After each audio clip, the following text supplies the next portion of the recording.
Mr. President, you chose to lead with people who want to maintain the status quo because you are bullied. You chose to lead with those who write letters to America and tell on you like you're a little child that requires supervision because you are bullied. You chose the people who don't have a history of ever choosing your own people because you are bullied.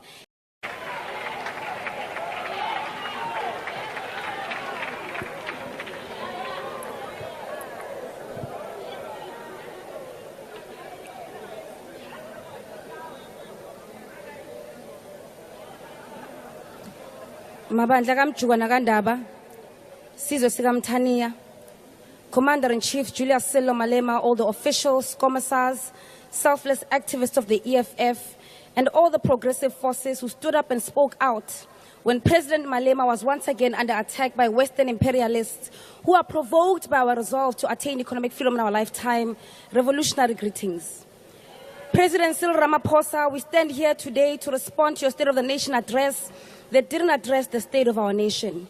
We respond to you on behalf of the women who have been waiting for parental justice in our maintenance courts for many years and received no justice because they didn't have enough in their pockets to bribe their way to justice. We respond to you on behalf of thousands and thousands of young men and women who recently completed their matric but are faced with the tormenting reality that their lives, like those before them, will amount to nothingness because their bachelor's degrees passes did not guarantee them a table in university. We respond on behalf of Khanyisile, who is a victim of bullying at Sutherland High School because she's a black girl in South Africa. She and many young black women are forced to learn that under your leadership, they are second-class citizens. Your presidency does nothing for us, Mr. President. It doesn't protect us, nor does it give us justice. Receive this response on behalf of 17-year-old Amahle, diagnosed at Charlotte Maxeke Johannesburg Academic Hospital in 2017 to being on the spectrum with special needs and has still not received her right to specialized vocational education to date. Her and thousands other children with disabilities and special needs are cursed with having you as the government of the day, as what is standing between them and their right to education is a government that has abandoned the responsibility of defending the most vulnerable in our society. Mam Rebecca Molefe, who has a common reality to that of my great-grandmother, Unomngwalisa Ngokazi. These black women and majority of black people in this country had their land stripped away from them by white supremacists.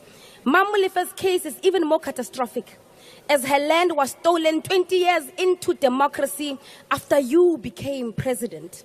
Petrol attendants, widows and orphans of Marikana, millions of unemployed youth who are bed-rotting and giving in to depression, grandmothers who are abused by their nyaupe and crystal-addicted grandsons and daughters, teachers who are threatened daily at their places of work by children who are victims of dysfunctional communities, business people who have to pay thugs protection fees or risk being killed, farm workers in Purifir in the Eastern Cape who are paid a carton of milk and a box of cigarettes after a week's worth of labor, the colored Danis in the Cape Flats who pray at night while we sleep, hoping to end the violence with spiritual intervention and waiting for Godot because the government has failed to protect them, and the black people in this country who are dispossessed of their land. As much as you say that you will not be bullied, and we agree with you that you must not be bullied, the reality is that, Mr. President, you are being bullied. If you were not being bullied, you would have supported the amendment of Section 25 of our Constitution that was to see the justified expropriation of land without compensation, not the watered-down Expropriation Act that uses the language of revolution, but yet far away from true justice. The state, including Parliament, the executive and the judiciary, carry the obligation to redress imbalances of the past through the enactment of laws that will achieve redress and equitably redistribute all resources. If you were not being bullied, the South African government would pass legislation that all the food bought by government for public facilities should be sourced from small-scale farmers and food producers. This in itself will create sustainable economic activity and inspire many unemployed young people in the country to go into food production because there will be income and financial benefits to boost other economic activities out of it.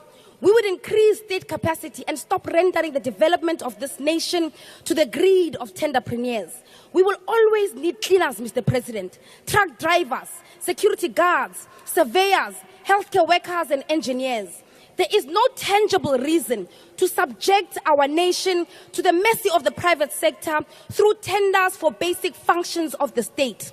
Build the capacity of the state you are in charge of. Do the actual work. Don't just talk about industrialization. Do it. We export almost everything in this country, and your government oversees the compromise of industries we used to dominate. What is the reason that we export ivaslap yogeza when we were once a nation that boasted dominance in the textile industry? It is because you are bullied. Initiate the establishment of a state-owned mining company, housing construction company, a state roads company, a state cementing company, because we can no longer tolerate what the party of convicts is doing in Johannesburg with the money that is meant to build our roads. Introduce vocational education in earlier grades. Decolonize the education curriculum. We want you to be exhausted of creating matriculants who have zero skills to show after 12 years of being in the education system. This while children as young as 9 years old are being taught robotics in China. You have been president for 7 years now. May this be the very last State of the Nation address where you hide the shame of your incompetency behind a vision board that never comes to fruition. You chose to lead with people. Could you please take your seats? Honourable Member, on what point of order are you standing? Thank you very much, Honourable Chair. I'm rising on Rule 53 of the Joint Rule of Parliament. The Honourable Member is making personal reflection on the integrity of the President.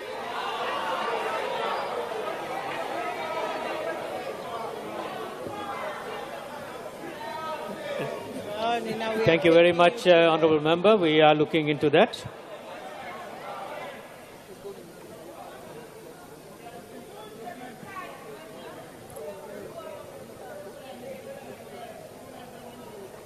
Mr. President, you chose to lead with people who want to maintain the status quo because you are bullied.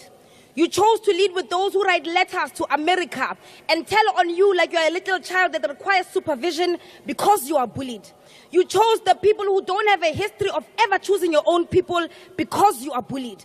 And so long as that is the hill that you are willing to build your legacy on,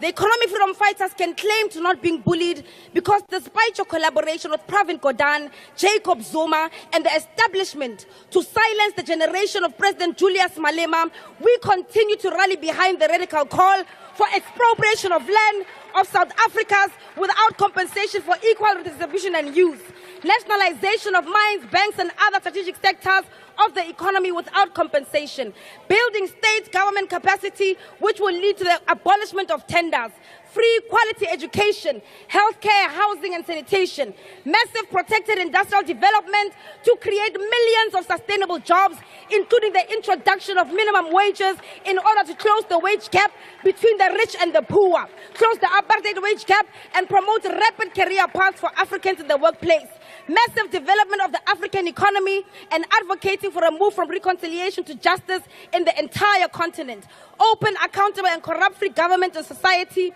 without fear of victimization by the State Defense Force, police and other agencies. We continue to call for economic freedom in our lifetime, economic freedom in our lifetime, economic freedom in our lifetime, economic freedom in our lifetime.